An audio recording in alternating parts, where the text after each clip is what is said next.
మీ మోకాల నొప్పులకు ఎటువంటి సర్జరీ లేకుండా ఎపియాన్ పెయిన్ క్లినిక్ అందిస్తున్న అత్యాధునిక చికిత్స. ఎందుకు ఈ బ్యాక్ పెయిన్స్ వస్తున్నాయి? చాలా మందికి ఈ వైటమిన్ డి ఎప్పుడైతే తక్కువైందో వాళ్ళకి ఈ నొప్పులతోటి, ఈ కదలలేని పరిస్థితులతోటి చాలా మంది డిప్రెషన్ కూడా గురవుతూ ఉంటారు, సూసైడల్ టెండెన్సీ వస్తూ ఉంటారు. అంటే ఎముకలు అరిగిపోవడం అన్నది ఒక్క బరువు వల్లే కాదండి, రకరకాల ఫ్యాక్టర్స్. డి విటమిన్ మరి ఆహారం పాలు కాకుండా ఇంకేమేమి పదార్థాలు ఉన్నాయి? ఎగ్స్ కానీ, ఫిష్ కానీ ఇవంటే. కానీ మెయిన్ 1000 నుంచి 2000 ఇంటర్నేషనల్ యూనిట్ ఉండే క్యాప్సూల్స్ అన్న ఇవ్వాలి, లేదా వారానికి ఒకసారి. సయాటికా కూడా చాలా ఎక్కువ మంది చెబుతుంటారు. నడుములో నొప్పి వస్తే దాన్ని లో బ్యాక్ ఏకే అంటారు, సయాటికా అంటారు. ఎప్పుడైతే ఈ నొప్పి కాలు కింద వరకు ప్రవహించిందో, యాక్సిడెంట్ అయిన వాళ్ళకి కానీ, దగ్గిన వాళ్ళకి కానీ ప్రయాణంలో సడన్ గా పట్టేయచ్చండి. సార్, మెట్లు ఎక్కటము దిగటము రెండుతాయి కదా, ఏది డేంజరస్ సార్? నడక అనేది ఎప్పుడూ కూడా మెత్తని నేల మీద కానీ, గడ్డి మీద కానీ, ఇసుక మీద నడవాలి. దాని మీద నడిస్తేనే దాని ఫలితం ఉంటుంది. లేదంటే ఎముకలు గట్టిగా ఉండాలంటే మీరు సూచించేది ఏంటి? ఆల్కహాల్, స్మోకింగ్, జంక్ ఫుడ్ మానేయాలి, బ్యాలెన్స్ డైట్ తీసుకోవాలి. బాబు నీకు కోవిడ్ వచ్చింది అంటారు, హాస్పిటల్లో ఉన్నావా అంటే ఉన్నాను. ఏమి ఇచ్చారంటే అండి, అదే 7 రోజులు స్టెరాయిడ్ ఇచ్చారండి. వెంటనే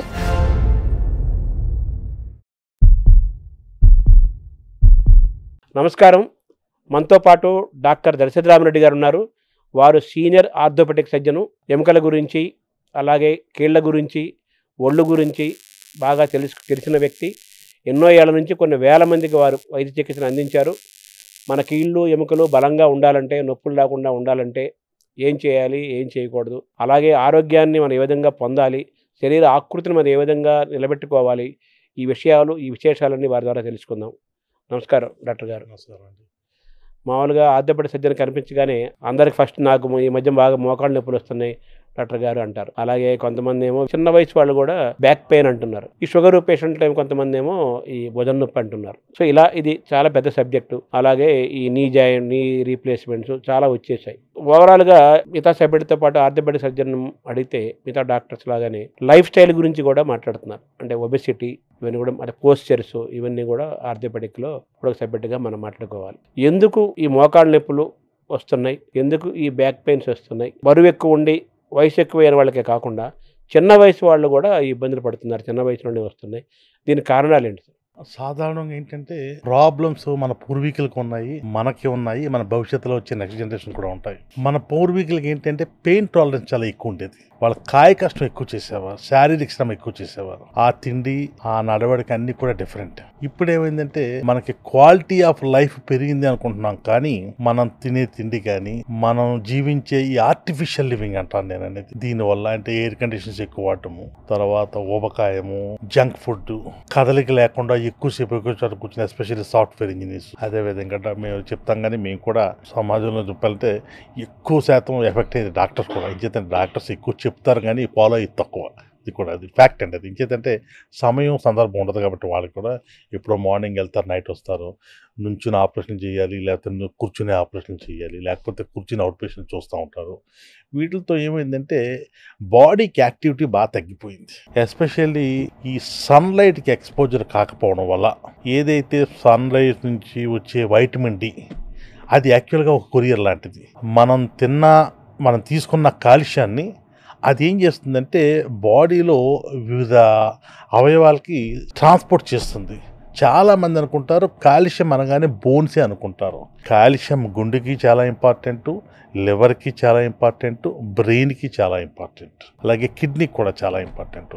ఎప్పుడైతే వైటమిన్ డి తగ్గడం అంటే ఎలాగా, వైటమిన్ డి అనేది మనకి సూర్యకాంతిలో ఉంటుంది, అది మన చర్మం ద్వారా బాడీలోకి రావాలి. ఈ పొల్యూషన్ కారణం అవనివ్వండి, లేకపోతే ఈ ఓజోన్ పొర ఎఫెక్ట్ కానివ్వండి, ఈ వైటమిన్ డి డిసింటిగ్రేట్ అయిపోతుంది. అంటే ఏంటి, నిర్వీర్యం అయిపోతుంది. అది మన బాడీలోకి వచ్చినా కూడా చేరదు.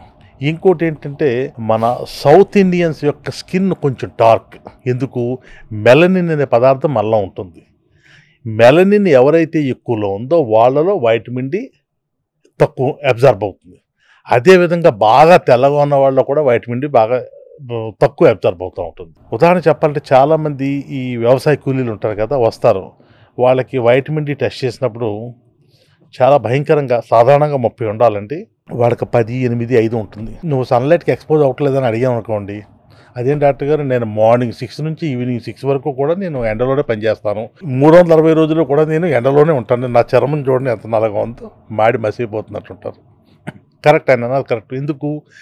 ఒకటి, చర్మం నల్లగా ఉండడం వల్ల ఎంతసేపు మనం సన్లైట్లో ఎక్స్పోజ్ అయినా కూడా ఈ వైటమిన్ డి ఏదైతే నిర్వీర్యం అయిపోయిందో అది బాడీలోకి వచ్చినా కూడా ఉపయోగం లేకుండా పోతుంది. ఎప్పుడైతే వైటమిన్ డి మన బాడీలోకి రాకుండా పోతుందో, లేకపోతే వచ్చిన ఉపయోగం లేని వైటమిన్ డి ఉన్నా కూడా అది కాల్షియంని బాడీలోకి తీసుకెళ్ళటం, వేరియస్ ఆర్గన్స్ తీసుకెళ్ళటం, దాంతో ఏంటంటే ఎముకలు వీక్ అవుతాయి, కండరాలు కూడా నిస్సత్వం అవుతాయి, హార్ట్ ఫంక్షన్ తేడా వస్తుంది, లివర్ ఫంక్షన్ తేడా వస్తుంది, కిడ్నీ తేడా వస్తుంది, బ్రెయిన్ ఫంక్షన్ తేడా వస్తుంది.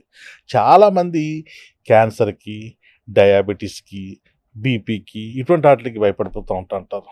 నేను అంటాను ఎప్పుడు కూడా కొన్ని వ్యాధులు ఉన్నాయి బాడీలో మనకు రాకూడని, వైటమిన్ డి డెఫిషియన్సీ ఒకటి, వైటమిన్ B12 డెఫిషియన్సీ ఒకటి, హైపోథైరాయిడ్, ఇటువంటి వ్యాధులు కూడా అంతే ఇంపాక్ట్ తోటి మనల్ని బెడ్ రిడెన్ చేసేస్తూ ఉంటాయి. ఒక వైటమిన్ డి మనకు లోపం రావడం వల్ల మనకు ఒక 17-20 రకాల వ్యాధులు వస్తూ ఉంటాయి.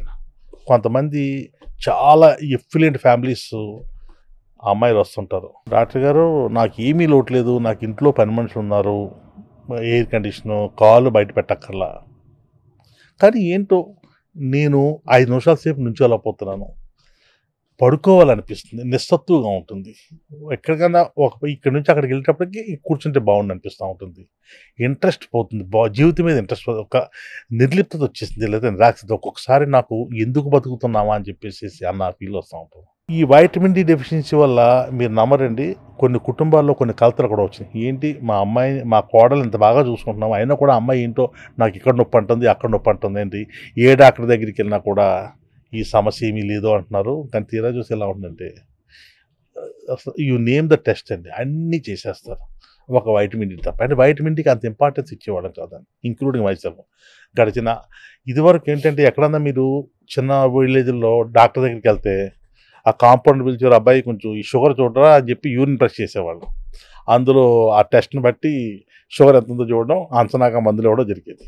తర్వాత కొంచెం అడ్వాన్స్ అయిన తర్వాత ఫాస్టింగ్ బ్లడ్ షుగర్ ఉన్నాం, తర్వాత 3 నెలలు షుగర్ ఎలా ఉంది, HbA1c, ఇలా రకరకాల టెస్టులు చేయడం, క్వాలిటీ ఆఫ్ ట్రీట్మెంట్ బాగా పెరుగుతూ ఉంటుంది. అలాగే ఆర్థోపెడిక్ డిపార్ట్మెంట్కి ఇప్పుడు almost 90% of practitioners orthopaedic surgeons సాధారణంగా డాక్టర్ దగ్గరికి వస్తే ఏం చేస్తారంటే అండి, ఆర్థోపెడిక్ సర్జన్స్ ఎక్స్రేలు రాస్తారు, లేకపోతే వేరే బ్లడ్ టెస్ట్ రాస్తారు, స్కాన్ రాస్తారు, లేకపోతే ఏమీ లేకుండా మామూలు మందులు రాసి పంపిస్తూ ఉంటారు. ఇప్పుడు ఎలా అయిందంటే ఆర్డర్ తోటే నా దగ్గరికి ఒక 40 మంది పేషెంట్లు వచ్చారు, రోజుకు సాధారణంగా చూసే వ్యక్తులు 40-50 మంది ఉంటారండి. వస్తే కనీసం అందులో 35 మందికి నేను వైటమిన్ డి టెస్ట్ రాస్తూ ఉంటాను. అందులో కనీసం 90% మందికి వైటమిన్ డి డెఫిషియన్సీ ఉంటుంది. అక్కడ ఈ వైటమిన్ డి ఎప్పుడైతే మనం రెక్టిఫై చేసామో ఒక 1.5 మంత్లో వస్తుంటారు పేషెంట్లు, డాక్టర్ గారు మీరు ఏమి ఇచ్చారో నాకు తెలియదు, ఈ మాత్రలు వేసుకున్నాను, నాకు 3వ వారం నుంచి కూడా నాకు చాలా బాగుంది, అసలు పోనీ ఇది బలం మాత్ర అంటే విటమిన్ డి సింపుల్ మాత్ర, కానీ నాకు చాలా బాగుంది డాక్టర్ గారు, క్వాలిటీ ఆఫ్ లైఫ్. పేషెంట్ చాలామంది, నేనే కదా ఏ డాక్టర్ దగ్గర ఇలా వైటమిన్ డి ట్రీట్ చేస్తే వాళ్ళు నిజంగా ఎంత కృతజ్ఞతా భావంతో వస్తారంటే, డాక్టర్ గారు నేను నిజంగా ఇప్పుడు నా ఎజిలిటీ బాగా పెరిగింది అని చెప్పేసి, నాకున్న ఈ డిప్రెషన్ అంతా కూడా పోయిందట. నేను డిప్రెషన్ ఎందుకు చెప్పలేదు ఇందాక, ఈ చాలా మందికి ఈ వైటమిన్ డి ఎప్పుడైతే తక్కువైందో వాళ్ళకి ఈ నొప్పులతోటి, ఈ కదలలేని పరిస్థితులతోటి చాలామంది డిప్రెషన్ కూడా గురవుతూ ఉంటారు, సూసైడల్ టెండెన్సీ వస్తూ ఉంటారు. అంటే మీరు ఈ టాపిక్లో ఈ వైటమిన్ డి లోపంతో వచ్చే మల్టీ ఇబ్బందులతో వాళ్ళ యొక్క బరువుకు కూడా సంబంధం లేకుండా సన్నగా ఉండే వాళ్ళకు కూడా ఉంటాయి ఇబ్బందులు. బరువు తగ్గి ఉన్న వాళ్ళ సమస్య కాదండి, మీరు అంటే ఇది వచ్చింది కాబట్టి టాపిక్ నేను చెప్తున్నాను. ఇప్పుడు నాలాగా హెవీ వెయిట్ ఉన్న వాళ్ళు ఉన్నారండి, కానీ వాళ్ళకి ఏ సమస్య ఉండదు, బ్రహ్మాండంగా నడుస్తూ ఉంటారు. అదే నా బరువులో దాకా ఉన్న వ్యక్తి వస్తూ ఉంటారు, 10 అడుగులు వేసిన వెంటనే డాక్టర్ గారు నాకు మోకాళ్ళు నొప్పి వచ్చేస్తున్నాయి అంటారు. నాలాంటి ఊబకాయం ఉన్న వ్యక్తికి కాళ్ళు ఎక్స్రే తీస్తే నార్మల్గా ఉంటుంది, బాగా సన్నంగా ఉండి చాలా హెల్తీగా కనిపించే పేషెంట్, అంటే మామూలు ఒక గెడకర్ అంటాం కదా మనం, ఆ టైప్లో ఉండి ఆ బాడీలో ఉన్న వాళ్ళకి లీన్ పర్సనాలిటీస్ ఎక్సర్సైజ్ చేస్తే ఎముకలు అరిగిపోతూ ఉంటాయి. అంటే ఎముకలు అరిగిపోవడం అన్నది ఒక్క బరువు వల్లే కాదండి, రకరకాల ఫ్యాక్టర్స్. 33% తల్లిదండ్రులు, మేనమామలు, మేనత్తలు, అమ్మమ్మలు, నానమ్మలు, తాతయ్యల దగ్గర నుంచి వస్తూ ఉంటుంది. కొంతమందికి ఎస్పెషల్లీ ఈ మధ్య కాలంలో వచ్చే మోకాళ్ళ నొప్పులు ఒకటి చెప్పాను కదా, ఆస్టియోపోరోసిస్ వల్ల కానీ, లేదా ఈ మధ్య చాలా ట్రెండింగ్ ఏంటంటే హెల్త్ కాన్షియస్ అయ్యి, లేదా యూట్యూబ్లోనో లేకపోతే టీవీ చూసి ఈ బరువు తగ్గాలనే కాన్సెప్ట్తో కొంతమంది జాగింగ్ చేయడము, ట్రెడ్మిల్ చేయడము, ట్రెక్కింగ్ చేయడము, పర్యవేక్షణ లేకుండా కొన్ని వ్యాయామాలు చేయడం వల్ల మోకాళ్ళు అరిగిపోవడం.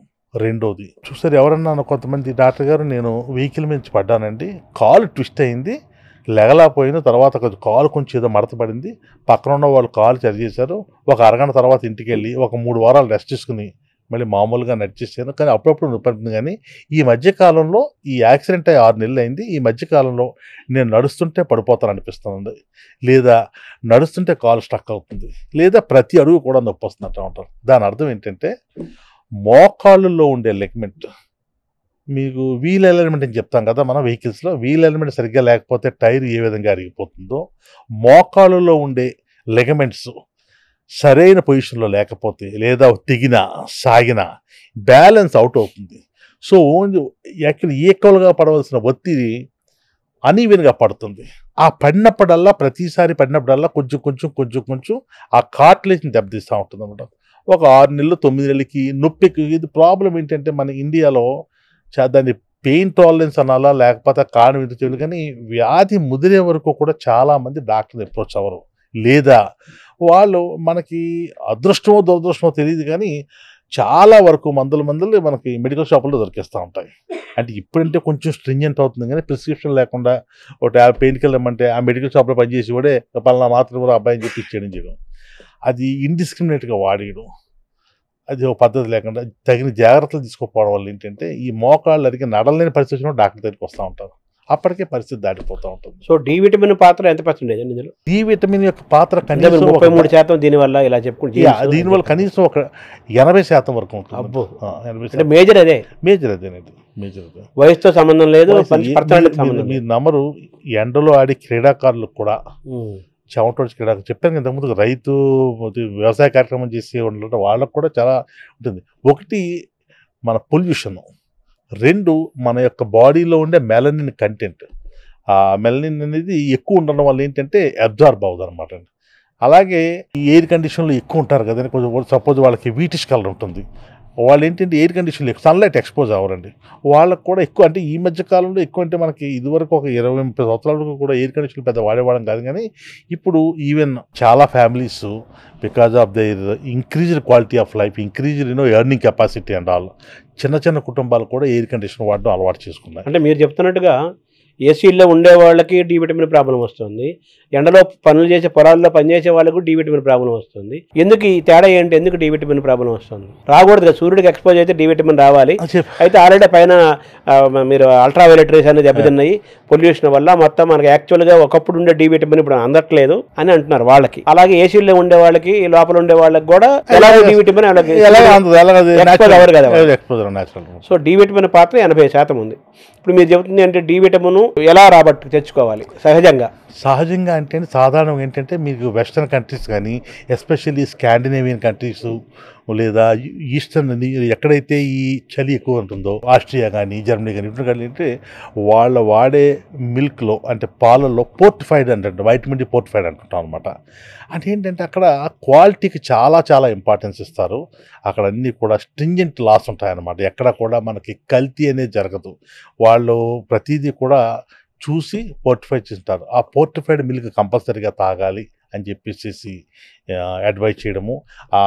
ఈవెన్ కొనుక్కునే వాళ్ళు కూడా వాళ్ళకి ఏంటంటే కొంచెం వైటమిన్ డి గురించి బాగా నాలెడ్జ్ ఉంది కాబట్టి ఆ కొనుక్కుని పాల్లో మనం చూడండి స్కిమ్డ్ మిల్క్, టోన్ మిల్క్ రకరకాలు ఉంటాయి కదా, అలాగే వైటమిన్ డి ఫోర్టిఫైడ్ మిల్క్ అని ఉంటుంది, అలాగే వైటమిన్ ఫోర్టిఫైడ్ జ్యూసెస్ ఉంటాయండి అక్కడ.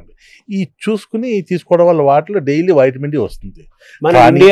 ఇండియాలో మామూలు తాగే పాలే చాలా కల్తీ ఉన్నాయి ఇప్పుడు, కాదు నీకు వైటమిన్ డి ఎక్కడ అసలు మొదటికే ఉంది. నీళ్ళు తాగుతున్నామో కెమికల్స్ తాగుతున్నామో మనకు తెలియాలి అది. సో తప్పనిసరిగా ప్రతి 6 monthsకి వైటమిన్ డి లెవెల్ చెక్ చేసుకోవడం ఒకటి చాలా ఇంపార్టెంట్. చిన్నపిల్లలతో సహా. చిన్నపిల్లల్లో వైటమిన్ డి డెఫిషియన్సీ వస్తే వాళ్ళకి రికెట్స్ అని ఇటువంటి అన్ని వ్యాధులు వస్తూ ఉంటాయి. పెద్దవాళ్ళలో అంటే ఆస్టియోపోరోసిస్ అని చెప్పేసి, ఆస్టియో ఆర్థరైటిస్ అని చెప్పేసి, లేదా ఎప్పుడు నిస్సత్తుగా ఉండడం, లేదా బాడీ కండరాల నొప్పి రావడము, ఏ పని చేయాలనిపించకపోవడము, చేసినా తొందరగా అలసిపోవడము, ఎక్కువ పడుకోవాలనిపించడం, ఒక విధమైన డిప్రెషన్ అవన్నీ ఉంటాయి అనమాట. సో ఇప్పుడు డి విటమిన్ మరి ఆహారం పాలు కాకుండా ఇంకేమేమి పదార్థాలు ఉన్నాయి? అది సాధారణంగా ఎగ్స్ కానీ, ఫిష్ కానీ ఇవంటే, కానీ మెయిన్ ఏం తిన్నా కూడానండి, మేము చూసిన అబ్జర్వ్ చెప్తాం. మీరు అంటారు, డాక్టర్ గారు నేను అన్నీ తింటున్నాను, పాలు తాగుతున్నాను, సన్లైట్లో తిరుగుతున్నాను అంటుంటారు. అంచేత వీళ్ళందరికీ కూడా మనం తప్పనిసరిగా వాళ్ళ లెవెల్ చూసి వైటమిన్ డి డైలీ కూడా 1000 నుంచి 2000 ఇంటర్నేషనల్ యూనిట్ ఉండే క్యాప్సూల్స్ అన్న ఇవ్వాలి, లేదా వారానికి ఒకసారి 60,000 international units vitamin D capsules ఇవ్వాలి, లేదా మరీ తక్కువ ఉంటే 6 lakhs యూనిట్స్ అని ఉంటాయండి. పెద్దవాళ్ళు అయితే 6 lakhs యూనిట్స్, చిన్నవాళ్ళు అయితే 3 lakhs యూనిట్స్ ఇంజెక్షన్స్ వస్తాయన్నమాట. ఇంజెక్షన్స్ ఒక డోస్ ఇవ్వడము, లేకపోతే వారానికి నెలకు ఒక 2 సార్లు ఇవ్వడము, తర్వాత మెయింటెనెన్స్ డోస్ చేసుకుంటూ ఉండాలండి. అదృష్టవశాత్తు ఈ మధ్య కాలంలో వచ్చే చాలా మెడిసిన్స్లో వైటమిన్ డి అంటే ఎస్పెషల్లీ కాల్షియం సప్లిమెంట్స్తో పాటు వైటమిన్ డి అంటే ఏం చేస్తారంటే calcium carbonate with vitamin D అని ఉంటారు అనమాట. సో అది దాంట్లో ఇన్కార్పొరేట్ చేస్తున్నారు కాబట్టి, లేదా వాళ్ళకి డైలీ ఒక కాల్షియం మాత్రం వేసేసుకోవాలి, 1 కానీ 2 కానీ బాడీ వెయిట్ని పెట్టి వేసుకుంటే కాల్షియంతో పాటు వైటమిన్ డి ఉంటుంది అనమాట. ఆ వైటమిన్ డి అది ఏం చేస్తుంది, మనం తిన్న కాల్షియంని బాడీకి అంతటికి తీసుకెళ్తా ఉంటుంది అనమాట. ఇప్పుడు కాల్షియం శాండోజ్ అనేది చాలా మందిలలో ఉంటాయి. ఇప్పుడైతే నాకు తెలిసి అది దొరుకుతుందని కూడా అనుకుంటున్నాను. కొన్ని వందల ఇది వచ్చేసినాయండి ఇప్పుడు. అసలు ఇప్పుడు మనం తీసుకోవాలి అంటే చిన్నపిల్లలైనా వారు అన్ని వయసుల వాళ్ళు కూడా కాల్షియం ప్లస్ డి విటమిన్ కాంబినేషన్తో ఉన్న క్యాప్సిల్ తీసుకోవాలా? తీసుకుంటే మంచిదండి. డైలీ. దాంతోపాటు మెగ్నీషియం ఉంటుందండి.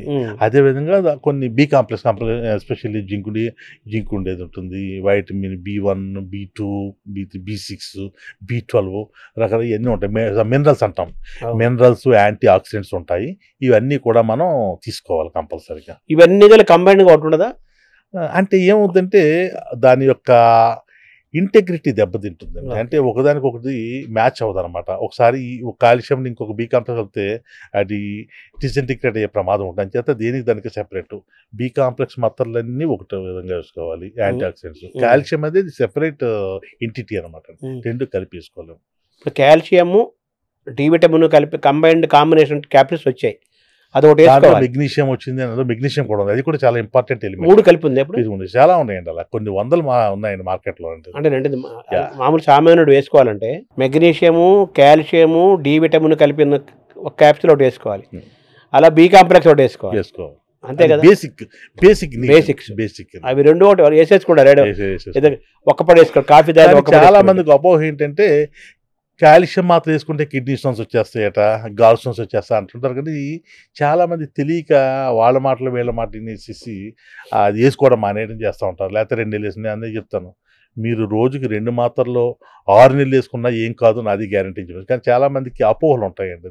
వాళ్ళు ప్రాబ్లం ఏంటంటే బేసిక్గా మన సొసైటీలో అపోహలు చాలా ఎక్కువ, అవగాహన లేకపోతే మిస్ఇంటర్ప్రిటేషన్ అవనివ్వండి చేస్తూ ఉంటారు. సో ఇప్పుడు మీరు చెప్పిన ఇవన్నీ ఏ వయసు వాళ్ళు వేసుకోవాలి, ఎంతకాలం వేసుకోవాలి? ఎంతకాలం అనేది మెయింటైన్ చూసి అలా వేసుకుంటానే ఉండాలండి. మహా అనుమానం వస్తే ఎవరికన్నా కొంతమందికి, లేదా భయాలు ఉంటే 3 నెలలు వేసుకుని 1 నెల రోజుల గ్యాప్ ఇచ్చి మళ్ళీ వేసుకోవడం. బి కాంప్లెక్స్ అయితే ఆపక్కర్లేదు అసలు. ఇది మరి కాల్షియం అండ్ డి విటమిన్ అదే 3 నెలలు 4 నెలలు వేసుకుని, చాలా మందికి అపోహలు ఉన్నాయి కదా స్టోన్ వస్తుంది చెప్పేసి ఒక 1 month లేకపోతే ఒక 2 weeks ఆపేసేసి మళ్ళీ స్టార్ట్ చేయడం. నిజంగా వస్తాయా స్టోన్స్? రేర్ అండి, బాగా రోజుకి 2 గ్రాములు తీసుకునే వాళ్ళలో కానీ, లేదా కిడ్నీ ప్రాబ్లం ఉన్న వాళ్ళలో కానీ స్టోన్స్ వస్తాయి, కానీ రొటీన్గా అయితే రావండి ఎవరికి. కానీ మేము కూడా 100 కేసులు ఒకరికిద్దరికి చూస్తుంటాం. సార్ కాల్షియం మాత్రం వేసుకున్నాము, 3 నెలల తర్వాత నాకు స్టోన్ వచ్చిందంటారు. అది కోఇన్సిడెంటల్ ఫైండింగ్ అన్న అయి ఉండాలి, లేదా నిజంగా కూడా వచ్చి ఉండొచ్చు. దానికి శాస్త్రీయత అంటూ ఏమీ లేదండి. అంటే అది ఎక్కువ మంది కాదు, వెరీ రేర్. ఇది వెరీ రేర్ అండి. మేము కూడా చూస్తుంటాం అప్పుడప్పుడు, ఇది వేసుకున్నాక స్టోన్ వచ్చింది అంటుంటారు, కిడ్నీ స్టోన్ వచ్చింది డాక్టర్ గారు, ఈ మాత్రం వేసుకున్నాక అంటారు. సరే ఇంకా అది సరే అమ్మా ఆపేయమ్మా అని చెప్పేసి ఫర్దర్గా ఆ యూరాలజిస్ట్ పంపించి చేస్తూ ఉంటాం. ఇప్పుడు మీరు చెప్పినట్టుగా ఇప్పుడు ఈ చెప్పిన ఇవన్నీ వేసుకుంటే ఇంకా డాక్టర్ని కన్సల్ట్ చేయక్కలేదా, కలవక్కలేదా? అంటే ఇప్పుడున్న పరిస్థితుల్లో ఎవ్రీ 6 months ఒకసారి బేసిక్ అనేసి మీ ఫ్యామిలీ ఫిజిషియన్ కలమని చెప్తానండి ఎప్పుడు కూడా. నేను ప్రతి వాళ్ళకి చెప్పే సలహా ఏంటంటే మనకంటూ జీవితంలో రకరకాల ఫ్రెండ్స్ ఉండొచ్చు, కానీ మనకి జెన్యూన్గా ఉండే ఒక డాక్టర్ ఫ్రెండ్ అయితే మనకు ఉండాలి. ఎవరికన్నా అది సింపుల్ ఎంబీబీఎస్ అయి ఉండొచ్చు, వాళ్ళకి సూపర్ స్పెషలిస్ట్ అవ్వక్కర్లా. ఆ గైడెన్స్లో వెళితే బేసిక్ నాలెడ్జ్ అనేది ఉంటుంది కాబట్టి గైడ్ చేస్తూ ఉంటారు. మీకు ఈ మాట వచ్చింది కాబట్టి చెప్తాను. పూర్వకాలంలో చూడండి, చిన్న చిన్న విలేజ్ల్లోనూ ఈ ఎంబీబీఎస్ డాక్టర్లు కూడాను ఈవినింగ్ అయ్యేటప్పటికి ఒక కాంపౌండర్ కూర్చుని ఇలా ఇల్లు తిరుగుతాను, ఏమి మంగప్ప లేకపోతే ఏం బావా అని చెప్పేసి వెళ్ళి కూర్చుని ఇంట్లో ఫ్యామిలీ మెంబర్ ఏ విధంగా మాట్లాడితే చూసుకుని ఆ విధంగా చూసుకునేవారు. ఫ్యామిలీ డాక్టర్ ఆ కాన్సెప్ట్ అనేది ఇప్పటికీ ఐ ఓట్ ఫర్ ఇట్ అండి. అది ఉంటే నాకు తెలిసి ఒక 70-80% ప్రాబ్లమ్స్ మనం సార్ట్అవుట్ అయిపోతాయండి. అసలు లేకపోతే ఏమైందంటే ఈ మధ్యకాలంలో టెస్టులు అనేది ఒక ఫ్యాషన్ అయిపోయింది. టెస్టులు ఎక్కువ రాస్తే వీడు కమిషనల్ టెస్టులు రాస్తా ఉంటారు, టెస్టులు రాకపోతే డాక్టర్ గారు అసలు పట్టించుకోలేదు అంటూ ఉంటారు. లేకపోతే కొంతమంది ఏం చేస్తారంటే ఈ గూగుల్ ఇటువంటి కొన్ని ఉంటాయి కదా, పట్టుకొని తలనే పనగానే వాళ్ళు ఊహించేసుకుని నాకేదో ట్యూమరో లేకపోతే నాకేదో అన్యూరిజం అని చెప్పేసి డైరెక్ట్గా స్కాన్ చేయించుకోవడం. ఇక్కడంటే మనకి చాలా చీప్ అయిపోయింది, ఈజీ అయిపోయింది. కానీ మీకు అదే వెస్ట్రన్ సొసైటీలో కానీ ఎక్కడన్నా చూస్తే మీకు ఒక స్కాన్ కావాలంటే డాక్టర్ రికమెండ్ చేయాలి. ఒక 3 నెలల తర్వాత 6 నెలల తర్వాత కానీ మనకి అపాయింట్మెంట్ రాదు. కొంతమంది అక్కడ నుంచి ఇక్కడికి వస్తూ ఉంటారు, ఈ నడుము నొప్పనో లేకపోతే ఈ బ్రెయిన్ పెయిన్ అని ఏదో లేకపోతే వస్తుంటారు, షోల్డర్ ఇంజరీ అని చెప్పి వస్తుంటారు. వాళ్ళు పొద్దున్న వస్తారు, మధ్యాహ్నానికి టెస్టులు అయిపోతాయి, సాయంత్రానికి డేట్ ఫిక్స్ చేస్తారు, ఆపరేషన్ చేయించుకుంటారు, నెక్స్ట్ వీక్ మళ్ళీ వాళ్ళు దే గో బ్యాక్ అనమాట. అదే మీకు అటువంటి చోట అయితే మీకు ఆ డాక్టర్ని కలడానికే 3 వారాలు పడుతుంది. 3 వారాలు పడిన తర్వాత మీకు టెస్ట్కి ఇంకొక 6 వారాల్లో 9 వారాలు పడుతుంది. అయిన తర్వాత పొరపాటున మీకు ఆపరేషన్ అవసరం అయితే ఇంకో 3 నెలలు 6 నెలలు వెయిటింగ్ పీరియడ్ ఉంటా ఉంటుంది అనమాట. ఈ టెస్ట్ ఎన్ని రకాలు ఉన్నాయి సార్ యాక్చువల్గా? బేసిక్ టెస్ట్ బ్లడ్ టెస్ట్ దగ్గర నుంచి సింపుల్ ఎక్స్రేస్ ఉన్నాయి, సిటీ స్కాన్లు ఉన్నాయి, ఎంఆర్ఐలు ఉన్నాయి, అల్ట్రాసౌండ్లు ఉన్నాయి, రకరకాలు. అంటే వ్యాధిని బట్టి ఏ టెస్ట్ అవసరం అయితే ఆ టెస్ట్ రాస్తుంటారండి. సో అన్నీ ఆ స్థాయిని బట్టి ఆ వ్యాధిని బట్టి ఉంటాయండి. వ్యాధిని బట్టి టెస్టులు రాస్తూ ఉంటారు. అయితే కంపల్సరిగా ప్రతి మనిషి కూడా డి విటమిన్ టెస్ట్ అనేది తప్పనిసరిగా చేయించుకోవాలి. మంచిదండి. అంటే ఇయర్లీ 6 months ఒకసారి చేయించుకుంటే మంచిదండి. ఇప్పుడు డైలీ రెగ్యులర్గా తీసుకునే వాళ్ళకి అవసరం లేదండి, లేదా ఫస్ట్ టైం ఉన్న వాళ్ళకి అన్ని తీసుకుంటే ఒకసారి మంచిదండి. సో మీరేంటంటే ఆహారంలోను వాతావరణంలోనూ ఇవి వచ్చే అవకాశాలు లేవు కాబట్టి సబ్స్టిట్యూట్గా క్యాప్సూల్ రూపంలో మనం తీసుకోవాలి కంపల్సరీ, వేరే మార్గం మనకు లేదు. సయాటికా కూడా చాలా ఎక్కువ మంది చెబుతుంటారు, అది ఎందుకు వస్తుంది, దానికి నివారణ ఏంటి, దానికి కారణాలు ఏంటి సార్? సయాటికా అంటే ఎస్పెషల్లీ ఈ సమస్య నడుములో ఉంటుందండి. ఇప్పుడు మీరు బెడ్రూమ్లోకి వెళ్ళి లేకపోతే బెడ్రూమ్ బయట ఒక స్విచ్ ఆన్ చేస్తారు, స్విచ్ ఆన్ చేసిన వెంటనే లైట్ ఎక్కడ వెళ్తుంది, బెడ్రూమ్లో వెళ్తుంది. లేకపోతే మీరు ఇంట్లోకి వచ్చే ముందు హాల్లో లైట్ వేసిన వెంటనే వెలుగుతూ ఉంటుంది. అంటే దాని అర్థం ఏంటి, ఈ స్విచ్కి ఆ లైట్కి సంబంధం అంటే ఒక వైర్ కనెక్షన్ ఉంటుంది. అదేవిధంగా నడుములోంచి కొన్ని నరాలు ఉంటాయండి, దాన్నే ఈ రూట్ L1 నుంచి అలాగే L1, L2, L3, L4, S1 అలా ఉంటాయన్నమాట. ఇవన్నీ కూడా ఒక తాడులాగా కిందకి వస్తాయన్నమాట. కిందకు వచ్చి అది ఎక్కడ దాకా సప్లై చేస్తుంది, బొటన వేలు వరకు సప్లై చేస్తుంది. సయాటికా తొలినాళ్ళలో ఎప్పుడు కూడానండి చాలా తక్కువ మందికి ఒక్కసారి స్టార్ట్ అవుతుంది. ఎలాగా బరువులు ఎత్తిన వాళ్ళకి కానీ, ఏదైనా యాక్సిడెంట్ అయిన వాళ్ళకి కానీ, లేదా కొంతమంది సడన్గా దగ్గిన వాళ్ళకి కానీ, లేదా సింక్ దగ్గర ఒంగుని బ్రష్ చేసుకునే వాళ్ళకి కానీ సడన్గా రావచ్చండి, లేదా ప్రయాణంలో సడన్గా పట్టేయచ్చండి. ఏమవుతుందంటే ఎక్కడంటే 2 ఎముకల మధ్యన అంటే వర్టిబ్రా అంటాం, ఆ వర్టిబ్రా మధ్య ఉండే ఒక జెల్లీ లాంటి పదార్థం అది షాక్ అబ్జార్బర్లా పనిచేస్తూ ఉంటుంది మన వెన్నుపూసకి.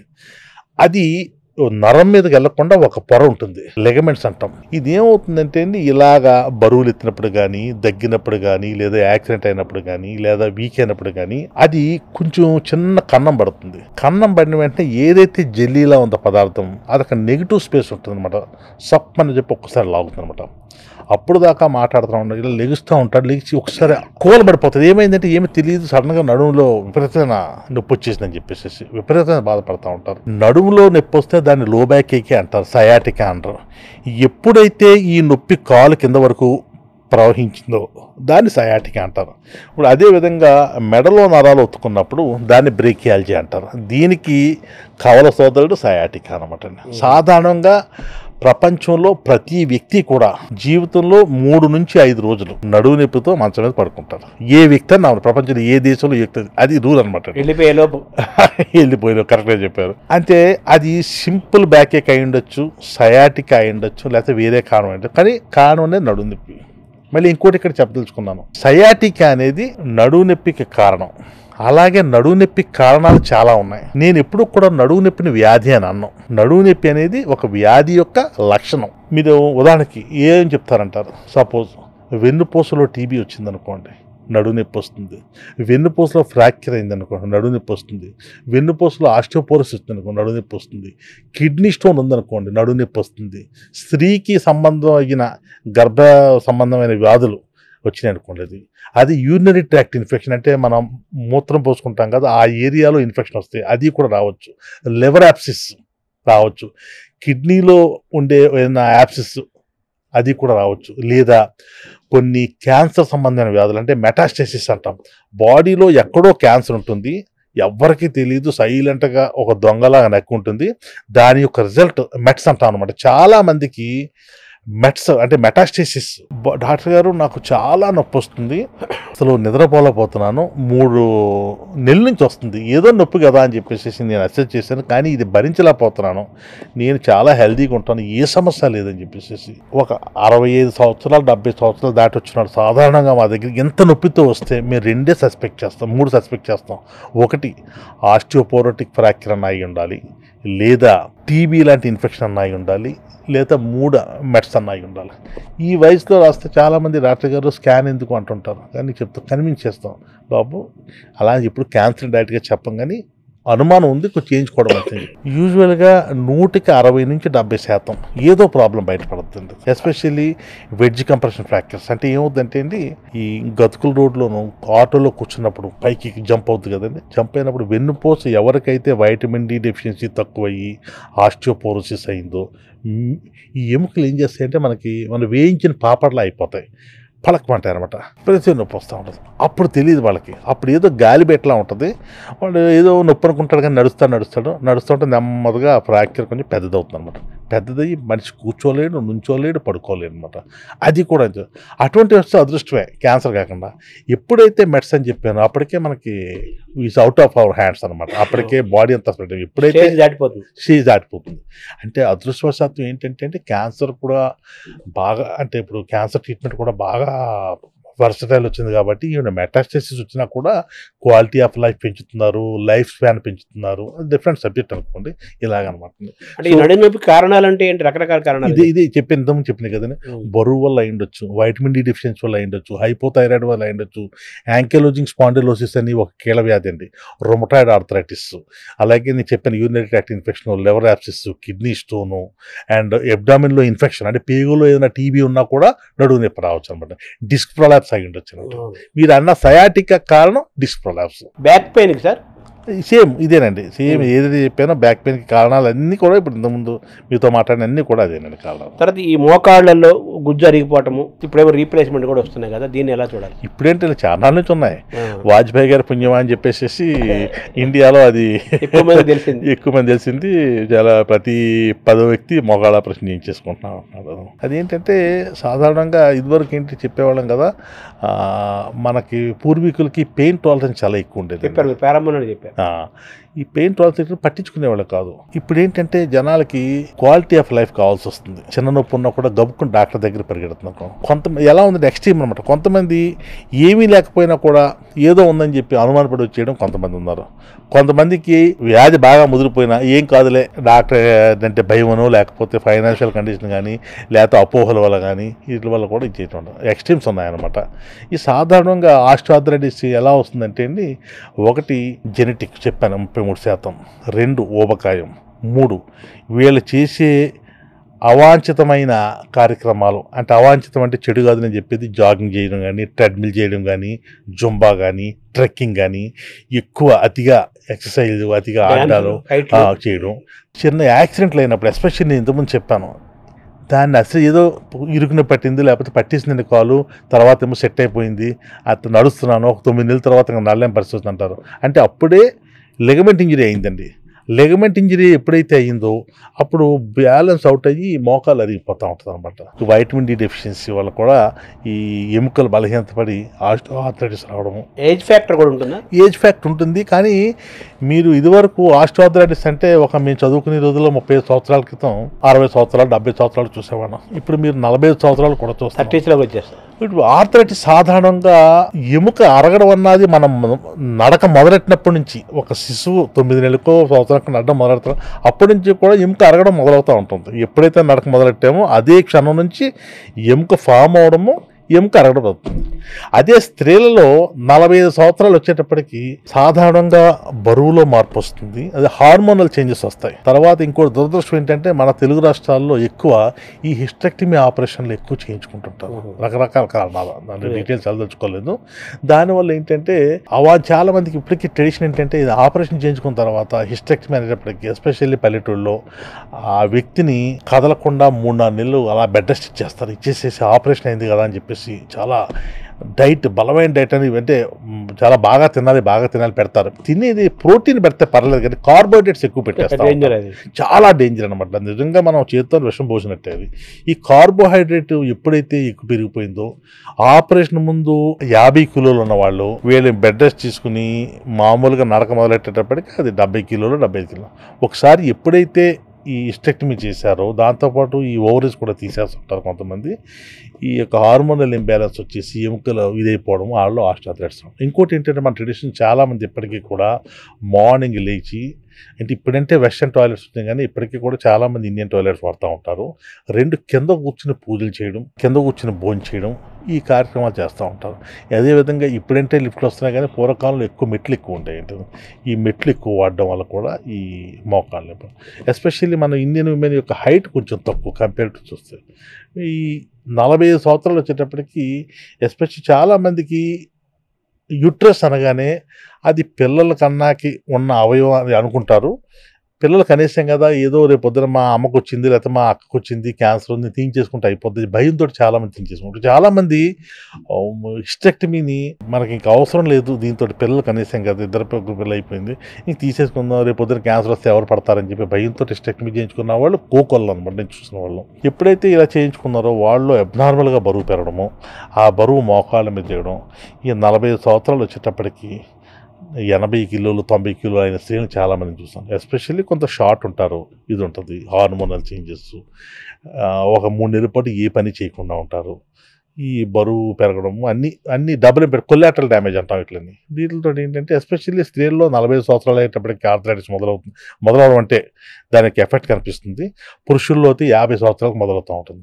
ఈ మధ్యకాలంలో ఈ సెడెంటరీ లైఫ్ అనివ్వండి లేదా రకరకాల కారణాలు, ఈ మోకాళ్ళ నొప్పులు కూడా మీకు 25 సంవత్సరాలకు వచ్చిన వాళ్ళు కూడా చూస్తున్నాం అనమాట. ఎస్పెషల్లీ ఈ మధ్య ఏమైందంటే ఈ క్రికెట్ కానీ ఈ టెన్నిస్ చూసిన తర్వాత ప్రతి వాళ్ళు కూడా ఫ్యాషన్గా తీసుకోవడము, ఆ స్పోర్ట్స్ని అంటే సరైన కోచ్, సరైన ఆహారము, సరైన జాగ్రత్తలు తీసుకుని ఆట ఆడడం తప్పలేదు, కానీ మిడిమిడి జ్ఞానంతో ఏదో ఉన్న కాంప్రమైజ్ చేసుకోవడం వల్ల ఏంటంటే లెగమెంట్ ఇంజరీస్ అవ్వడము, నీ జాయింట్లు దెబ్బతిండము, షోల్డర్ దెబ్బతిండము, బ్యాక్ పట్టేయడం ఇవన్నీ జరుగుతూ ఉన్నాయండి. ఈ మధ్యకాలంలో వచ్చే మా అవుట్ పేషెంట్ డిపార్ట్మెంట్లోకి వచ్చే 20% of cases especially youth, me number 14-13 సంవత్సరాల పిల్లలు కూడా వస్తుంటారు, నడుము నొప్పి లేకపోతే కాలు నొప్పి, స్పోర్ట్స్ ఇంజరీస్ అయిందని చెప్పి. సార్ ఇప్పుడు చెప్పిన ఈ టాపిక్లో మోకాళ్ళ విషయంలో ఇప్పుడు ట్యాబ్లెట్తో సరిపోతుందా, సర్జరీల దాకా వెళ్ళాలా, తర్వాత రకరకాల మెథడ్స్ ఉన్నాయి కదా, ఎప్పుడు ఏ స్టేజ్లో ఫైనల్గా దేనికి వెళ్ళాలా, ఆర్డర్ ఏమైనా ఉందా? ఆర్డర్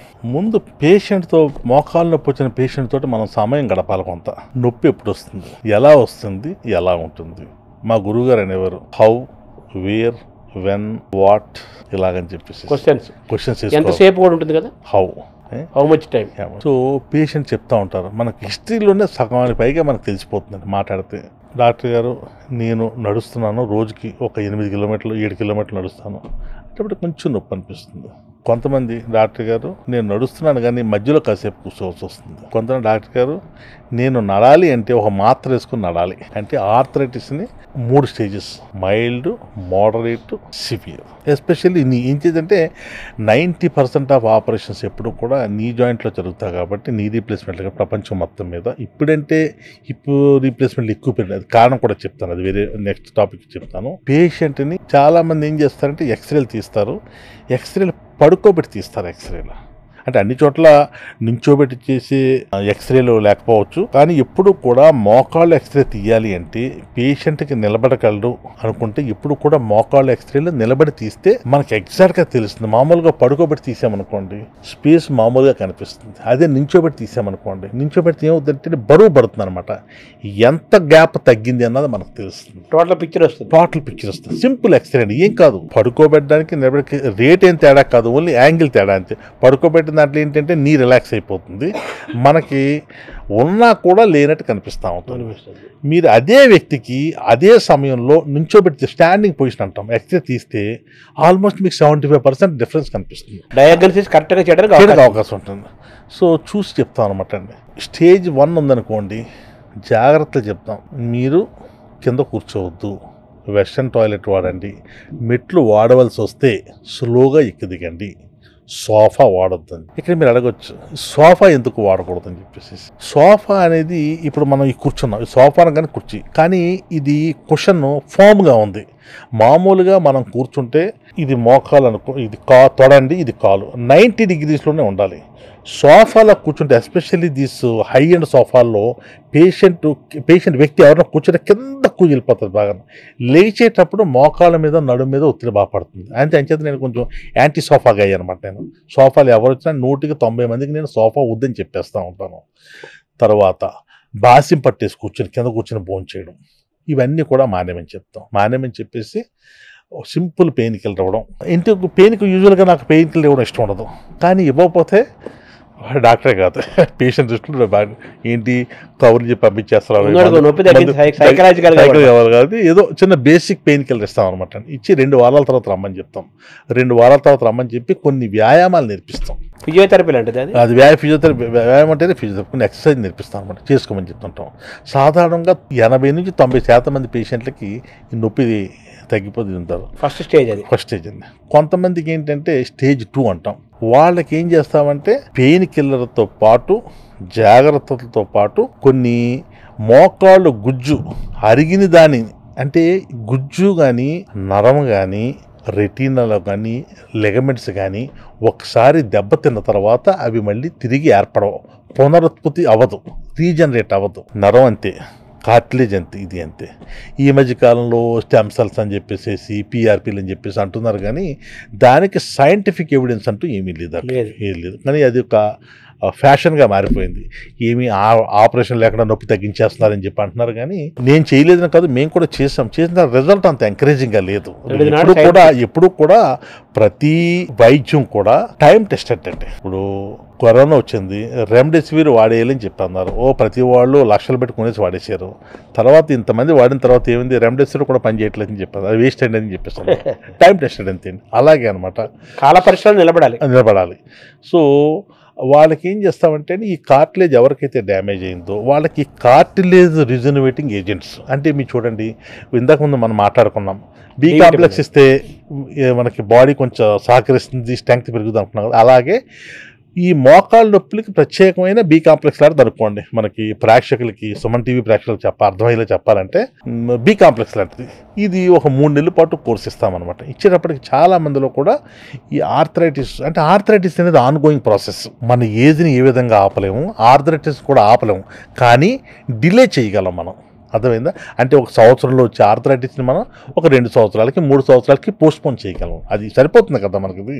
ఎందుకంటే ఎర్లీ స్టేజ్లో వచ్చిన ఆర్థరైటిస్కి అంటే ఆపరేషన్ కనీసం 60 years వచ్చే వరకు చేయకుండా ఉంటే బెటర్, పక్వానికి రావాలి. ఇప్పుడు చూడండి, అమ్మాయికి పెళ్లి చేయాలంటే మనం బేసిక్ ఒక 21 years 22 years పెట్టుకున్నాం. ఇప్పటికీ ఆ అమ్మాయి కొంత సైకలాజికల్గా అదేవిధంగా ఫిజియలాజికల్గా డెవలప్ అవుతుంది, మెచ్యూర్ అవుతుంది అని చెప్పేసి చేస్తున్నాం కదండి. ఒక మనకు లా ఉంది.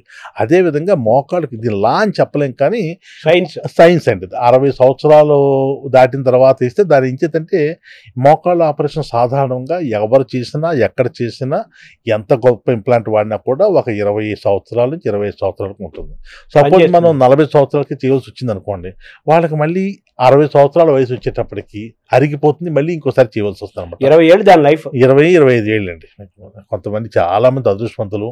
అంటే మోకాళ్ళ ఆపరేషన్ కూడా బ్యాంక్ బ్యాలెన్స్ లాంటిది. మనం బ్యాంకులో డబ్బుని కొంచెం కొంచెం తీసుకుని పరిమితిగా వాడుకుంటా ఉంటే చాలా, లేదా ఒకసారి తీసేస్తా ఉంటే అయిపోతూ ఉంటుంది. అలాగే మోకాళ్ళ ఆపరేషన్ చేయించుకున్న వాళ్ళు అంటే వెస్టర్న్ సొసైటీలో ఏంటంటే వాళ్ళకి 2 సార్లు 3 సార్లు చేయించుకోవడానికి ఇన్సూరెన్స్ ఉంటాయి, వాళ్ళకి సోషల్ సెక్యూరిటీ ఉంటుంది. మనకు అది లేదు. మనం ఒక్క ఆపరేషన్ చేయించుకోవడానికి మనం కిందకి పైకి చూస్తూ ఉంటాం, ఎందుకంటే కాస్ట్ అంత ఉంది కాబట్టి. సో నీ జాయింట్కి సంబంధించిన ఈ గుజ్జు ఏర్పడడానికి మందులు ఇస్తాం అనమాట. అదనమాట. ఇంకా సివియర్ ఆర్థరైటిస్ ఉంటుంది. సివియర్ ఆర్థరైటిస్ వచ్చిన వాళ్ళతో టైం గడపాలి ఎక్కువ. ఎలాగా బాబు నువ్వు ఎంత దూరం నడగలుగుతావు?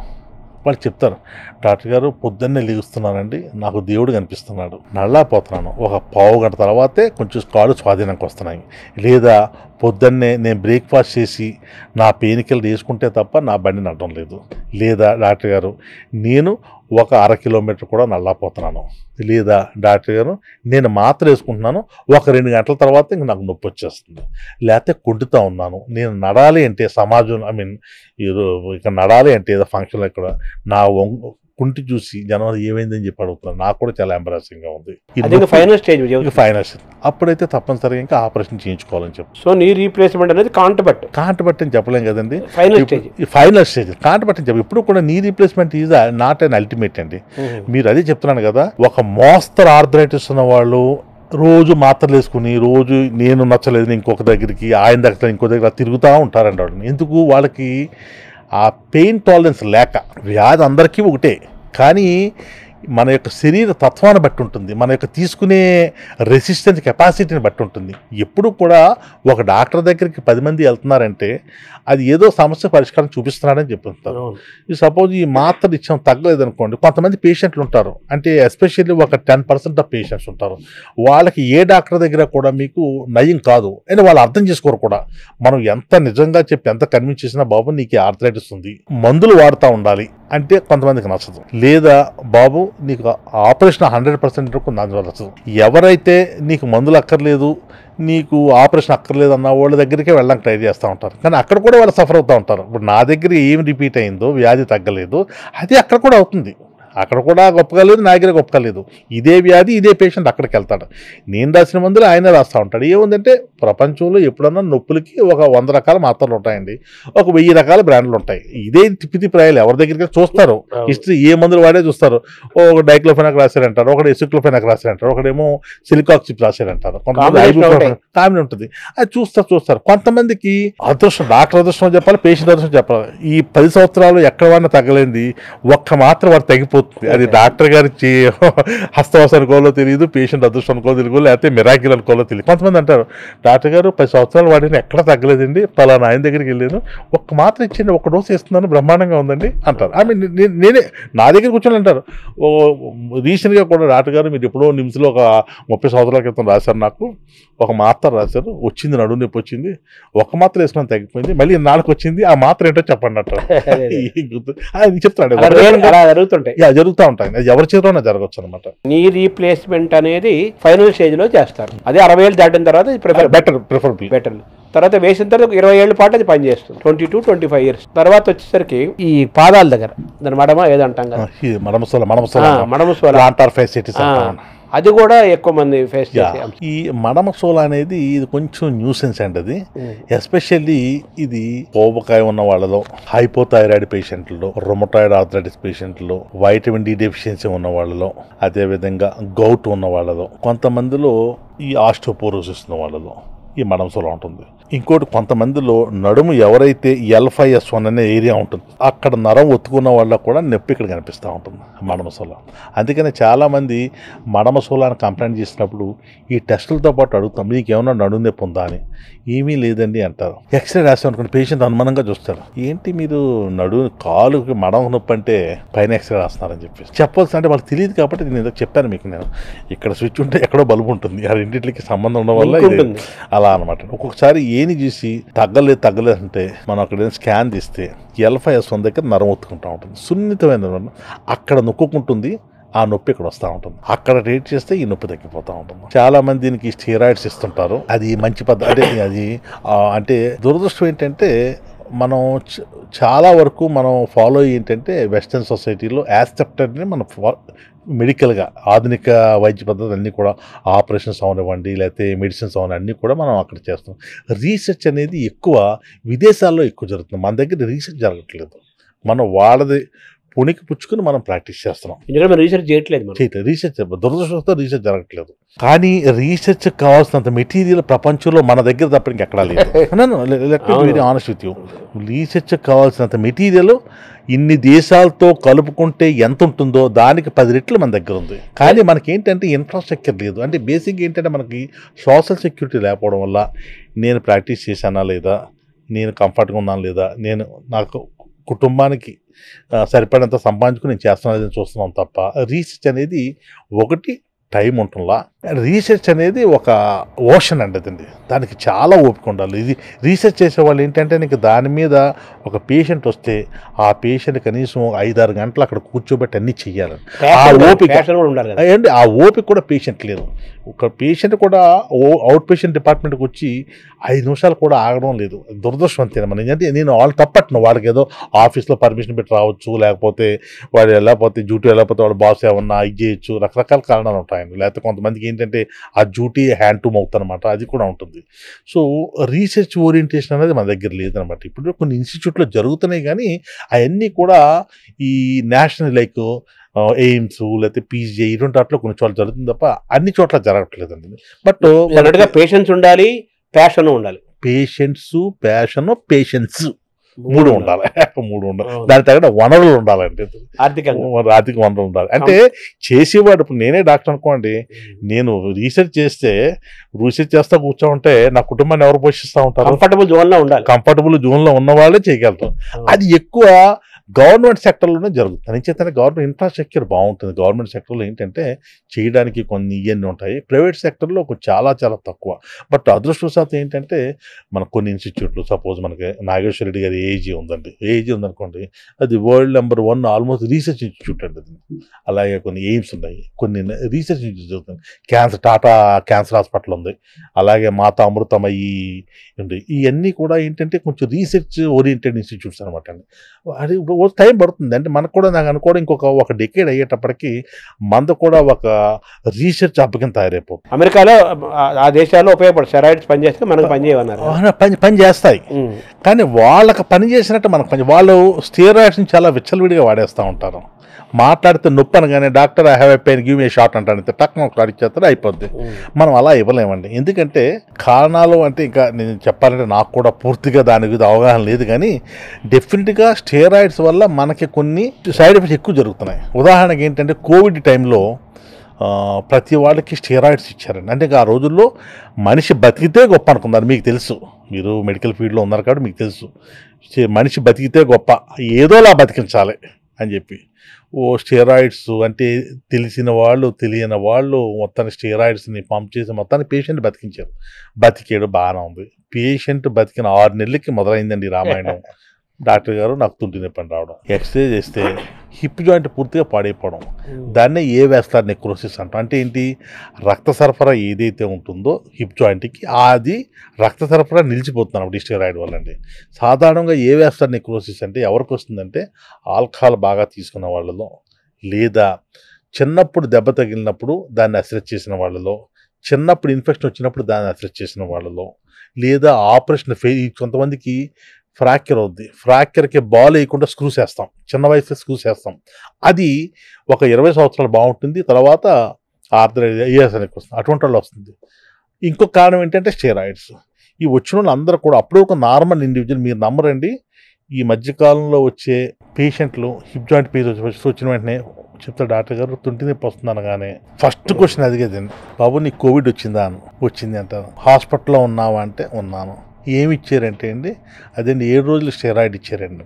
వెంటనే దానికి ఇక మళ్ళీ రాకెట్ సైన్స్ అక్కర్లా, ముందే రాస్తా కొర్రీ ఏవిఎన్ అంటే ఏ వేస్తాను ఇక్కడ వచ్చేసి, బాబు నామక వాస్తే పరీక్ష చేయడం తప్ప నీకు బహుశా స్టెరాయిడ్స్ వల్ల నీ హిప్ జాయింట్ ఎఫెక్ట్ అయినట్టుంది, నువ్వు ఈ టెస్ట్ చేయించుకుంటే ఈ ఎక్స్రే తీస్తే ఏం అక్కర్లేదండి, ఎక్స్రే తీస్తే మొత్తం అంతా పాడైపోతుంది. కానీ కొంతమంది ఈ చాలామంది చూస్తున్నారు కదండి, సపోజ్ ఈ ఎప్పుడూ కూడా నాలెడ్జ్ అనేది షేర్ చేసుకుంటూనే వస్తుంది కదండి.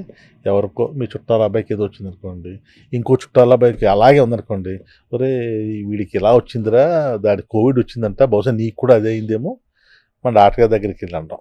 ఈ టెస్ట్లో చేస్తే ఇది తెలుస్తాం అనమాట. చాలామందికి నొప్పి అనగానే నాకు కూడా ఏ వేసరాన్ని ఎక్కువ వస్తుందేమో అని చెప్పేసి పరిగెట్టుకు రావడం డాక్టర్ గారికి. ఎక్స్రేలు తీస్తాం, ఏమీ తెలియదు. కానీ డాక్టర్ గారు నేను స్టెరాయిడ్ తీసుకున్నాను, భయంగా ఉంది అంటారు. వాడే వచ్చేస్తాను ఆన్సర్ తోటి, నాకు స్కాన్ చేసుకోండి అని చెప్పేసి. మేము సాధారణ కొంచెం మొహమాట పడ్డ, ఎందుకులే ఏం కనపట్లేదు కదా అని. ఒక్కొక్కసారి మా జడ్జిమెంట్ కూడా తప్పు అవుతుంది. కొంతమంది కంపల్ని చేస్తారు, ఎక్స్రే చేస్తే ఎర్లీ స్టేజెస్ ఆఫ్ ఏ వేస్తారు నీకు వస్తుంది. ఇదంతా ఈ కరోనా టైంలో తీసుకుని వస్తే దాని ఎఫెక్ట్ 98% అదేనండి. ఇప్పుడు మరి దానికి ఏంటి మన సొల్యూషన్? ఆగవలసింది రైప్ అవ్వాలి. మీరు మామిడికాయ తినాలంటే ముగ్గే వరకు ఆగుతారుగా, ఇది కూడా అంతే. కానీ ఈ మధ్య కాలంలో ఏమైందంటే ఇది రాకుండా, అంటే ఫుల్ ఫ్లెడ్జ్డ్గా అవ్వకుండా కోర్ డీకంప్రెషన్ వచ్చింది. ఇది పాత టెక్నిక్ చేసే 30 సంవత్సరాల క్రితం కూడా చేసేవాళ్ళం. అప్పుడు చాలా తక్కువ, అంటే 1000 ఆపరేషన్లు 1-2 అయ్యాయి. ఇప్పుడు 100 ఆపరేషన్లో 10 అవుతున్నాయండి. అంటే అంత ర్యాంపేజ్గా ఉందన్నమాట అండి. ఈ కోర్ డీకంప్రెషన్ అనేది నాట్ ఎ పర్మనెంట్ ఆన్సర్. చాలామంది అనుకుంటారు అది మీకు లోపల హిప్ జాయింట్ని కోరతాము, రక్త సరఫరా పెరుగుతుంది, ఒక స్టెమ్ సెల్స్ ఇస్తాము, నీకు మళ్ళీ రాకపోవచ్చు అంటారు. బట్ నా ఎక్స్పీరియన్స్లో 100-80% కేసులు ఫెయిల్ అవుతాయండి. అది ముందు చెప్పాలి పేషెంట్, లేకపోతే పేషెంట్ ఒక విధమైన నమ్మకంతో ఉంటాడు, ఓ డాక్టర్ గారు నాకు చిన్న ఆపరేషన్ చేసేసారు తగ్గిపోద్ది అనుకుంటారు. అందుకని నా వచ్చి పేషెంట్ చెప్తాను, అంటే చిన్న వయసు కాబట్టి స్టాప్ గ్యాప్ టెక్నిక్ అంటాం ఉంటుంది. అంటే ఏంటి, మరీ తొందరగా ముదిరిపోకుండా కొంత డిలే చేస్తాం అంతే తప్ప ఆపలేమంటదండి. కొంతమందికి డిలే అవుతుంది. ఈ కోవిడ్ వచ్చి 5 సంవత్సరాలు అయింది కదండి, కొంతమందికి డిలే అయింది, నొప్పి తగ్గిపోయింది, పేషెంట్ కంఫర్ట్గా ఉన్నారు, అమెరికాలో ఉద్యోగాలు చేసుకుంటూ ఉన్నారు. కొంతమంది నొప్పి ఇంకా ఎక్కువైంది, కొంతమందికి తగ్గలా. వాళ్ళకి చెప్పాం, బాబు నీకు అనుకున్నట్టే 40% 60% ఫెయిల్యూర్ రేట్లో ఉన్నావు, నీకు భవిష్యత్తులో హిప్ రీప్లేస్మెంట్ కావాలని చెప్పేసి.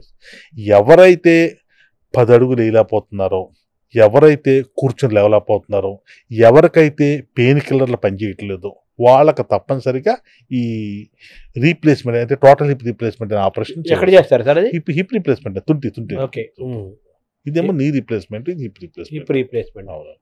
ఇక్కడ పాదాల దగ్గర దాన్ని అది ఇందాక అది మీకు చెప్పాం కదా, ఈ దానికి ఆపరేషన్ ఏముండదండి దానికండి, అది ప్లాంటార్ ఫ్యాసిలిటీస్ అండి. అది చూస్తే స్టెరాయిడ్స్ తీసుకుంటూ ఉంటారు, తగ్గుద్ది. తగ్గిన తర్వాత ఒక 2 నెలలకో 3 నెలలకో ఇది తిరగబెడుతుంది అనమాట, మునుపటి కంటే ఎక్కువ వస్తుంది. అని చేత ముందు వచ్చిన కారణం ఏంటో కనుక్కోవాలి. అది రొమటాయిడ్ ఆర్థరైటిస్ అయితే రొమటాయిడ్ ట్రీట్ చేయాలి, యూరిక్ యాసిడ్ పెరిగితే యూరిక్ యాసిడ్ ట్రీట్ చేయాలి, వైటమిన్ డి డెఫిషియన్సీ అయి ఉండాలి, హైపోథైరాయిడ్ అయి ఉండాలి, లేదా కాల్షియం సప్లిమెంట్లు.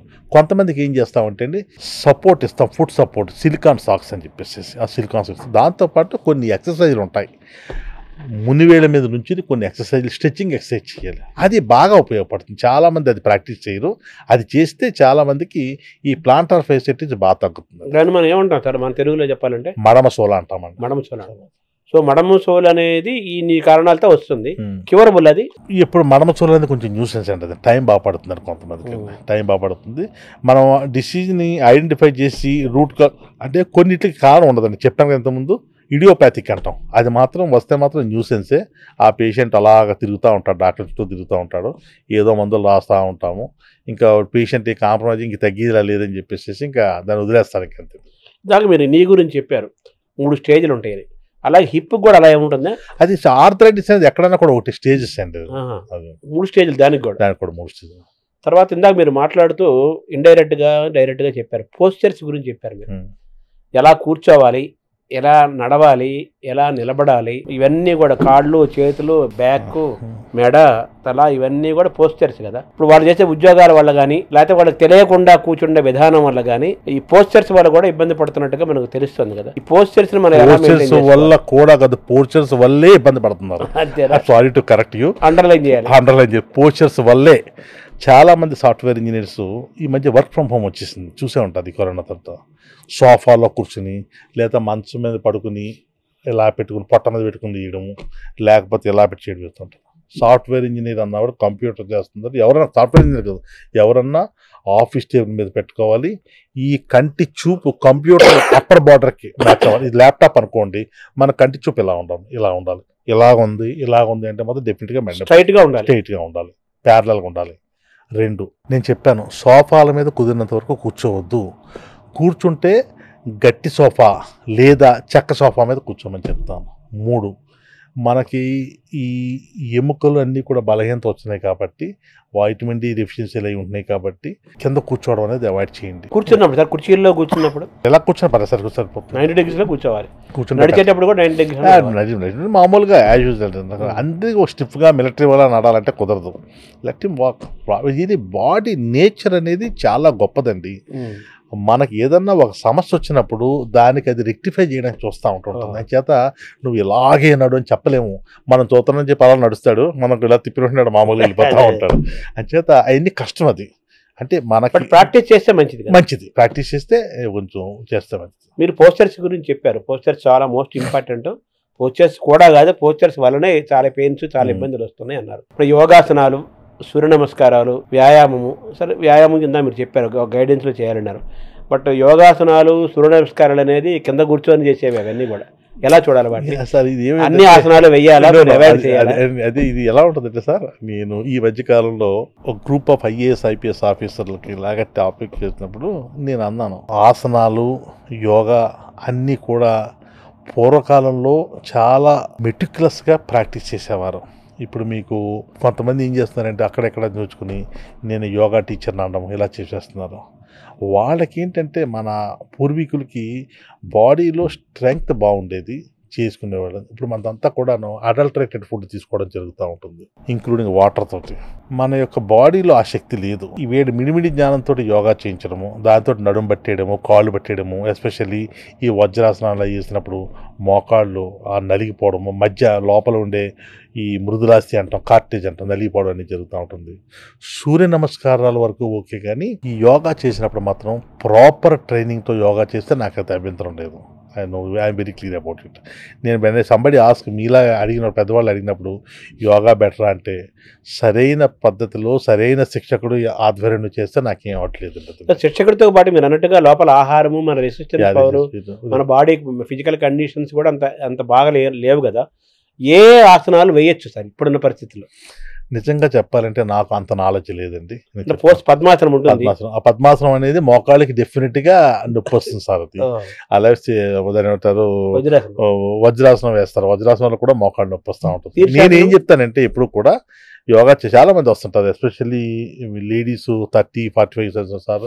మాకు పిల్లలేమో ఆఫీస్కి వెళ్ళిపోతారు, లేకపోతే చదువుకి వెళ్ళిపోతారు, హస్బెండ్ ఆఫీస్కి వెళ్తారు. నాకు కాడి మా కమ్యూనిటీలో అంటే ఈ ఉంటాయి కదా, ఈ గేటెడ్ కమ్యూనిటీలో కూర్చుని మాకు యోగా చేస్తున్నామని చెప్పి అంటారు. నేను చెప్తాను, యోగా చేస్తా అంటే నేల మీద అంటే చిన్న పరుపేసుకుని చేస్తూ ఉంటాను. నేను ఏమంటానంటే యోగా కూడా కాళ్ళ మీద స్ట్రెయిన్ పడకుండా చెయ్యండి. అంటే ఏంటి, ఒక కౌచ్ మీద చెయ్యండి అని చెప్తున్నాను. అది వయా మీడియా అనమాట. అలా అని చెప్పిన వాళ్ళు పూర్తిగా యోగా మానేయమంటలేదు.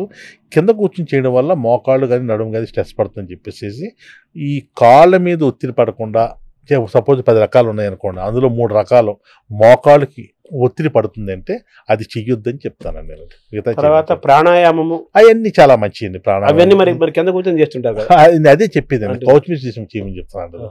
అంటే కొంత కాంప్రమైజ్ అవ్వమంటున్నాను నేను. పూజలు చేసే వాళ్ళు కింద కూర్చొని పూజ చేస్తారు. అది నేను చెప్తాను కింద కూర్చోద్దని చెప్పి, బట్ నేను రోజు 45 నిమిషాలు కింద కూర్చొని పూజ చేస్తూ ఉంటాను. అంటే నేను అనేది ఏంటంటే సమస్య రానంత వరకు కూడా మీరు ఏమైనా చెయ్యండి. సమస్య వచ్చిన తర్వాత డాక్టర్ గారు చెప్పిన తర్వాత ఆ సమస్యని మీరు పాటించండి. అది దాన్ని సమస్యని పరిష్కరించుకొని ట్రై చేయండి. ఏ సలహాలు చెప్పారో చెయ్యండి. ఇప్పుడు నాకు బాడీ పర్మిట్ చేస్తే ఓకే, ఓకే, నో ప్రాబ్లం. ఒకసారి సమస్య, ఇప్పుడు కరెంట్ తీగ షాక్ కొడుతుందని తెలిసిన తర్వాత దాన్ని ముట్టుకోకూడదు, మూర్ఖత్వం అవుతుంది. నువ్వు కింద కూర్చుని పూజలు చేయడం వల్ల కానీ, కింద కూర్చుని భోజనం చేయడం వల్ల కానీ, ఇన్నింటి వాటి వల్ల మోకాళ్ళ నొప్పి వస్తుందంటే అది రాకుండా చేసుకోవాలి. నుంచుని పూజ చేసుకోవాలి, లేకపోతే పైన కూర్చుని పూజ చేసుకోవాలి. వెస్టర్న్ టాయిలెట్ వాడాలి, మెట్లు తగ్గించి లిఫ్ట్ వాడాలి, ఇది చెయ్యాలి. లేదు నేను అలా కూర్చుంటానంటే అది ఈ చిన్న నొప్పి నుంచి రేపు ఆపరేషన్ దాకా చేరుకోవచ్చు. అది నేను బాడీ పర్మిట్ చేసి ఇబ్బంది మీ యాజ్ లాంగ్ యాజ్ మీకు ఏ విధమైన కష్టం లేనంత కాలం మీరు ఏమన్నా చేసుకోండి. ఒకసారి సమస్య వచ్చిన తర్వాత డాక్టర్ గారు మీకు ఈ సలహా ఇచ్చిన తర్వాత దాన్ని తూతా తప్పకుండా పాటిస్తే మీ క్వాలిటీ ఆఫ్ లైఫ్ బాగుంటుంది. ఈ నొప్పుల వల్ల ఎవరికి ఇదేమీ అపెండిసైటిస్ లేకపోతే హార్ట్ అటాక్ ఇటువంటి బ్రెయిన్ ట్యూమర్ కాదు కదా. ఇది ఓన్లీ సింపుల్ చిన్న చిన్న పరిష్కారాలతోటి రాబోయే పెద్ద సమస్యను మనం అవాయిడ్ చేయగలుగుతున్నాం. దాని గురించి డాక్టర్ గారు చెప్పిన సలహాలు పాటిస్తే మీకు డాక్టర్లు అవసరం ఉండదు, మందులు అవసరం ఉండదు. ఇంకేంటంటే ఈ మందులు అనేది కూడా ఎంత చెడిపో, మీకు సింపుల్ పారాసిటమాల్ మాత్రం వేసుకుంటే కూడా లివర్ దెబ్బతిని కోమాలోకి వెళ్ళిపోయిన పేషెంట్లు ఎంతో మంది ఉన్నారు. యాంటీబయాటిక్ కాదు, ఈవెన్ పెయిన్ కిల్లర్ కూడా ఎంత ప్రమాదం. చాలా మంది హార్ట్ అటాక్ గురించి, లేకపోతే ఎయిడ్స్ గురించి, లేకపోతే టైఫాయిడ్ గురించి, దీని గురించి బ్రెయిన్ ట్యూమర్ భయపడతా ఉంటారు. నేనైతే పెయిన్ కిల్లర్ గురించి భయపడతా ఉంటాను. పెయిన్ కిల్లర్ రాయని పర్లేదు, అప్పుడప్పుడు వేసుకుంటా అంటారు. మన వాళ్ళకి ఇస్తే ఏమైందంటే ప్రాబ్లము, ఈ నడుము నొప్పి తగ్గింది అనుకోండి, మీకు మీరేం చేస్తారు, మీ ఫ్రెండ్కో మీ చెల్లికో మీ ఎక్కో ఎవరికన్నా ప్రతి ఈ మాత్రం టీడీఆర్ గారు ఇచ్చారు వేసుకోండి అంటారు. వాళ్ళు వెళ్ళి మెడికల్ షాప్కి వెళ్తారు, వేస్తారు. అదేదో బఠానీలు వేసుకున్నట్టు రోజు వేసుకుంటూ ఉంటారు.